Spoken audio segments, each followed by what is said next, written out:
the screech of metal tears through the night.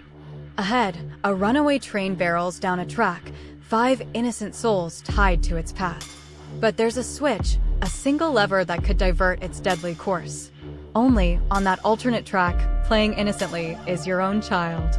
The wind whips past you, carrying the cries of the helpless. Time slows, each second a hammer blow against your sanity. This isn't a textbook problem. It's a visceral, gut-wrenching nightmare, demanding an answer now.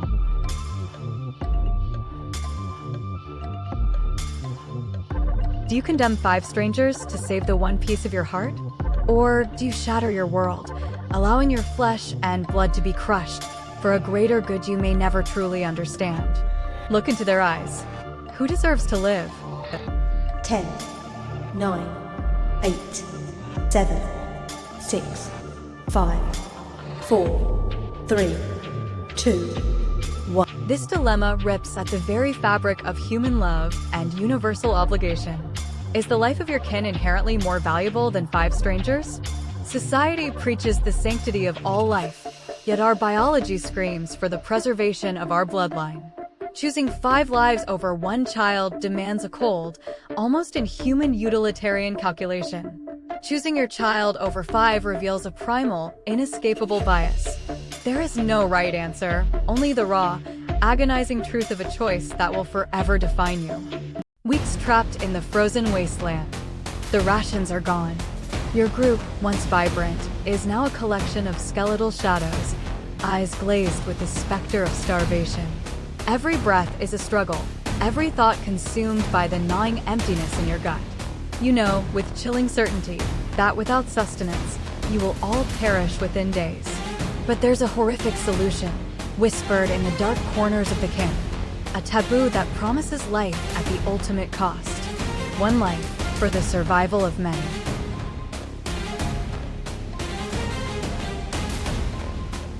Do you watch your companions waste away, their last gasps haunting your memory, upholding a moral code that seals your collective doom? Or do you make the unspeakable choice, sacrificing one, transforming a friend into the means of another's survival? The cold 10, bites, the 9, hunger screams. 8, What will you do? 7, 6, 5, 4, 3, 2, 1. This delves into the darkest corners of human survival instinct. When civilization crumbles, what remains of our ethics? Is the collective survival worth the ultimate violation of an individual's right to life? This isn't just about cannibalism. It's about the erosion of empathy, the redefinition of humanity under extreme duress. The choice reflects whether you believe the ends can ever justify such horrifying means, or if some lines, once crossed, leave an indelible stain on the soul, even if they ensure survival. A city gripped by terror. A serial killer stalks the streets, leaving a trail of horror and fear. The public demands justice, baying for blood. You, as the lead investigator, have a suspect in custody, a social outcast, reviled by many, with enough circumstantial evidence to convince the panicked populace. You also possess undeniable proof, hidden from all others, that this man is innocent. The true killer remains at large, cunning, and elusive. Convicting the wrong man would end the city's panic, but free the real monster to kill again.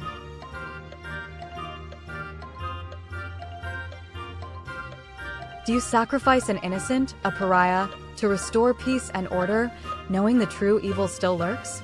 Or do you expose the truth, letting public fury erupt, and risk more lives at the hands of the real killer, simply to uphold a 10, personal conviction of justice? 9, What is the greater good? 7, 6, 5, 4, 3, 2, 1. This scenario forces a confrontation between societal order and individual justice. It explores the dangerous allure of a convenient lie, especially when public safety and sanity hang in the balance. The choice reflects your belief in absolute truth versus pragmatic peace. Condemning an innocent creates a societal fiction, a necessary evil that could breed deeper corruption. Releasing the killer while upholding truth directly endangers lives. It's a test of whether you value the ideal of justice above all else, even when it means allowing more suffering. The pinnacle of human achievement, consciousness transfer. You stand at the precipice of eternal life, your mind ready to be uploaded into a flawless digital avatar. The promise is immortality, boundless existence. But moments before the procedure, a technician whispers a horrifying truth. The process doesn't transfer your consciousness. It copies it. The biological you, your original self, will cease to exist once the process is complete, a perfect replica taking your place. Do you condemn your original self to oblivion for a perfect digital doppelganger?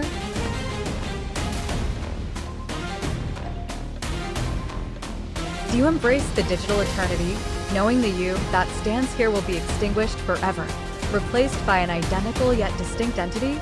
Or do you step back from the threshold of immortality, choosing a finite, biological existence, letting a copy of you live out that boundless future instead? 7. Who deserves to be you?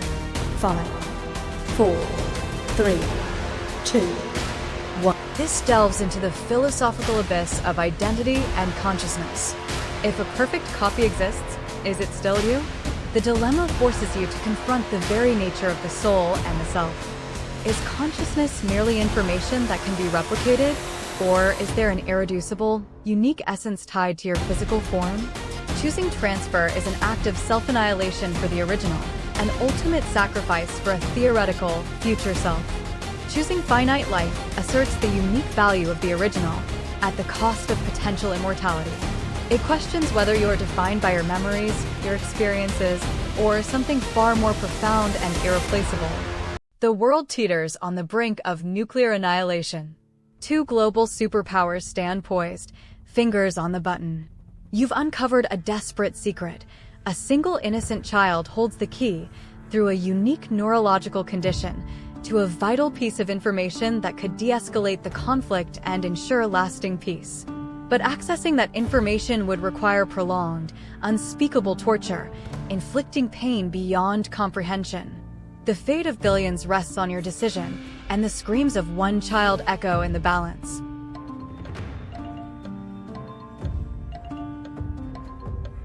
Do you sanction an act of pure, unadulterated evil against an innocent, knowing it could save billions? Or do you stand by your moral code, allowing humanity to destroy itself in a fiery inferno simply to spare one child? Where is the line between 10, good and evil when the 9, stakes are so high? 8, Act now. 7, 6, 5, 4, 3, 2, 1. This is the ultimate test of utilitarianism versus deontology, pushed to its most grotesque extreme. Can an act so monstrous be justified by an outcome so grand? This dilemma forces you to confront the darkest aspects of the greater good. Is there a point where the means utterly corrupt the end, rendering any victory hollow? To choose torture is to become a monster, even for salvation. To choose inaction is to uphold an ideal while witnessing untold suffering. It explores the psychological toll of such a choice, forever staining the soul with the knowledge of what was done, or what was allowed to happen.